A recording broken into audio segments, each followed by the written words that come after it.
Eliot Jackson, we're here today to talk about your website, your new Patreon project, and a little bit about what you're doing, why, and what started it. We're in Westlake Village, California. That's where I live, and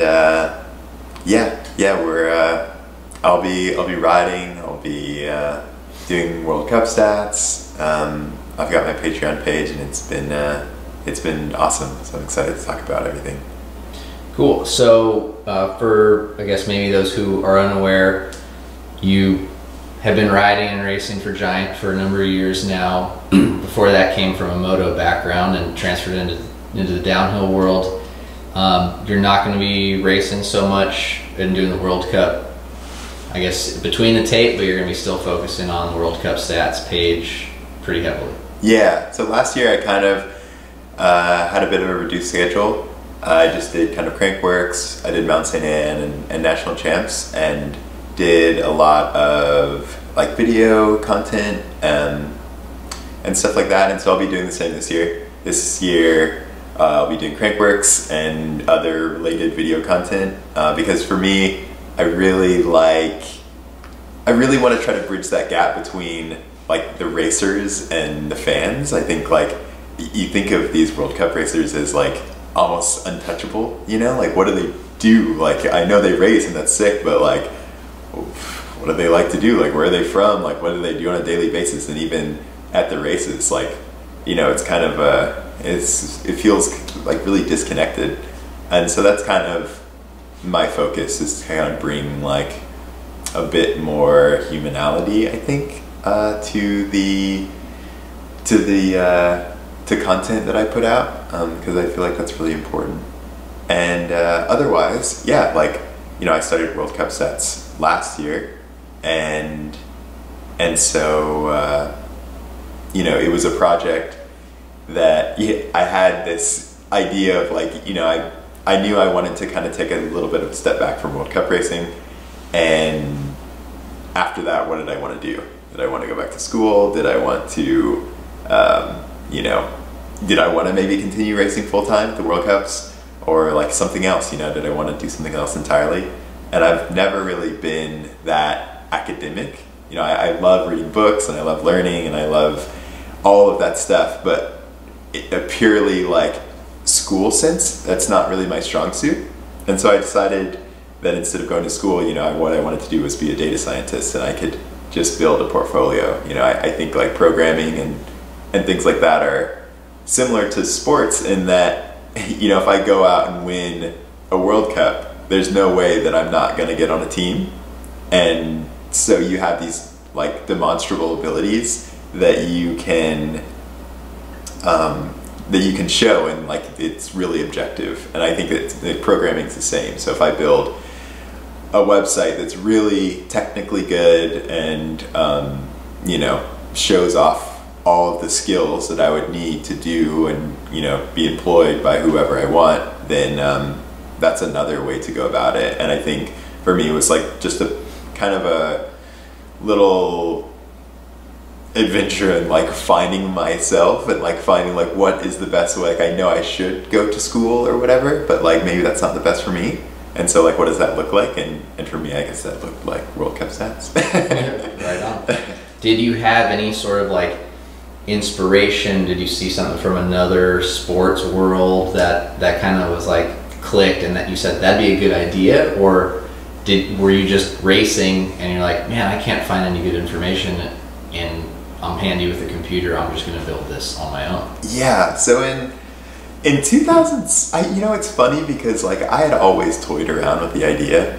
Like I remember back in like 2016, I had little spreadsheets and stuff that I would get, like little Excel things that I was trying to do, and then but nothing really serious. You know, I'd only work on it a little bit, and then 2017 I started writing a little program to kind of do time training, because that was the thing that, you know, it's funny going to the races and you would see everyone after time training and after finals is like looking at the results sheet, and you see like okay, I got a from split 2 to split 3, I was like 52.3, I think. Okay, he was like a 51. I think I'm like right up there. Yeah, cool. You know what I mean? And like, and so it was like, it sucked because you couldn't tell. Like, you literally had to go through and manually calculate all of your split times and all of everyone else's split times. So if like, you know, somebody like Aaron or something who cruises in time training and doesn't get like a high result, like you got to go down to like 60th place or whatever and calculate his time, and maybe some random guy just did one split and whatever. So it was like a really frustrating thing for a racer to not have the information that you needed. So the original idea, I think, came out of necessity. And then, you know, at the beginning of 2018, I decided to, you know, I wanted to choose a project, and there were some, I think, criteria of like, it had to be about data, you know, it needed to be interesting to me, it needed to be something that was like really big in scope, I think, and that I could add a lot to, you know, there's like, you know, that I could do like some machine learning on, and I could do this, and I could like automate things and whatever, instead of just having a smaller scope, so there's like a lot of room for growth for it. And so it kind of met all those criteria, and I started working on it in almost around now, last year, like January, I think 15, 16. Okay. What has been, I guess, some of the biggest challenges and rewards of the process so far? I think the biggest challenges, you know, I'd done a little bit of website work, but like I'd never built a website before. And so I've like always kind of programmed. I've always been really into computers my whole life, and always kind of programmed, but it was kind of my first real like foray into being like, what does this look like if I take it seriously? And so yeah, it's just it's the most frustrating thing you'll ever do in your life, because like you could spend 5 hours just like trying to like, you know, get a letter to display on the screen or whatever, you know, and then like once you figure it out, like you'll do it in 10 seconds, you know, but it's just like, just the smallest, you break things down into the smallest like minute problems, and you know, nothing works until it works, you know, and then once it works, it's like, it's all good. And so it's really like frustrating, but also really rewarding. And I think, you know, for the whole project, the most rewarding thing has probably just been like the feedback. You know, when I first launched it, I was kind of bummed because the fans didn't like it as much as I would have hoped, because I had this image of people, you know, instead of going on the PDF, like you go on the site and you can search your favorite rider's name and it'll come up and you can see all their stats and stuff like that. And, you know, I didn't really think of, you know, what the fan really wants is just to, you know, find that top 5, see their favorite rider, and that's that. They don't really, you know, they're not analyzing the splits. They're not like seeing what their, you know, average placing is over a season or whatever. And of course, like, you do have the diehard fans, and like that is interesting information, but the people that it's really valuable to is the racer, you know. Like, it was me, you know, I made the site for me, and like, you know, I'm a racer, and that's been the best part. Like, all my friends at the races have just been like so supportive. Like, you know, everyone's come up to me, like when I went to Mount St. Anne, like everyone was like this, that's awesome, your site is so awesome. And like, even, you know, I went to Whistler, like just random people in the lift line were like, your site is great, you know. Like, I haven't really gotten any negative feedback, and it's really rewarding, because it's scary to like put so much time and effort into something and then put it out there for like people to judge, you know, and like, how is that gonna go? So in that, I guess, same vein, you're now putting yourself out there again by introducing this Patreon subscription or you know, fan support page.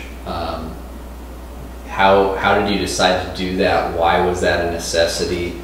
And I know we saw, you know, on your Instagram, you've been really stoked on the support, but what does that mean, and how can people help, and what are you going to do with it? Yeah, totally. And so, you know, I'm always trying to do new things, and so there's like new projects that I want to do, and of course I want to continue to support World Cup stats and support the riders and everything. But the amount of data that is in there because of like all of the, you know, start lists and time training and everything and all of the riders, you know, for the whole course of the World Cups.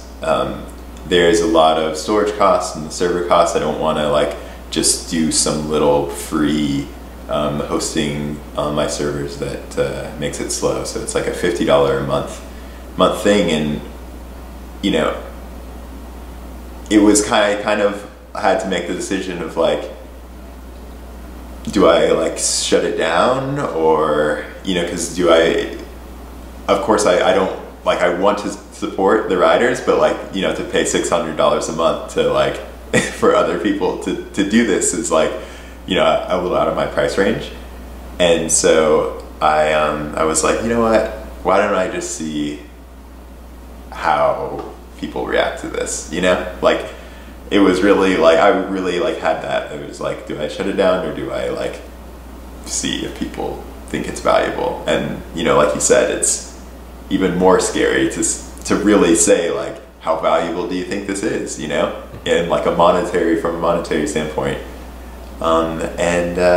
Yeah, it's been like, again, like overwhelming, like the riders and my friends and like, you know, fans and, you know, people that just appreciate what I'm doing, you know, donating and supporting it, and you know, being able to continue having it up and like letting people enjoy it, I guess. So there's like a $1 and $2 level that you just, you know, get to feel good about yourself. And then at the $5 level, you get a shout out on my Instagram story. I'll be doing those every month. Usually I'm kind of still deciding how to schedule them. You know, I didn't think that many people would be signing up. So like originally I was like, oh, end of the month, but if, you know, there's like 20 people on there now, and so like I think maybe I'll just do it throughout the month as people sign up or whatever. At the $10 level, you know, you get everything in the 5, and also your name on the World Cup Stats About page, which, you know, I'm working on version 2 of the site, so that won't be happening until February. And then there's a $25 level where I send you a signed poster, and you also get the shout outs and stuff, and everyone pays for shipping. And then at the $100 level, you get a signed jersey. So yeah, it's been great. I've been surprised at how many people have wanted the jersey and poster. I like kind of just put those up as like, I don't know. If I always feel like if I sign a jersey, it's worth like less than what I had. But yeah, and so I also want to, you know, continue to develop the site and continue to put out content on the site. One of the new things I want to do is put out a blog post.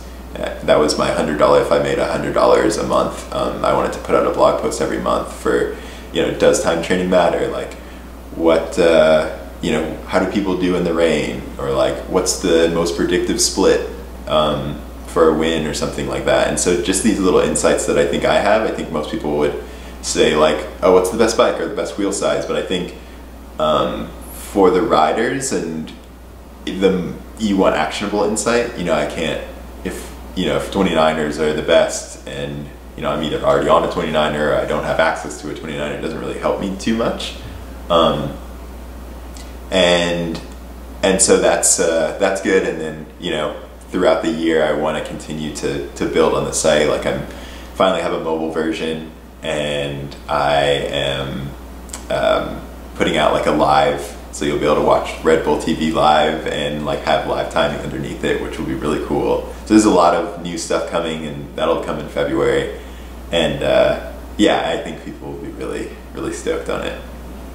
Awesome, man. Well, thank you very much. And you know, from a racing fan standpoint, it's definitely been cool to watch. And you know, I'm not a computer whiz, so it's just black magic to me. You know? Like I don't know how you're making all that stuff work.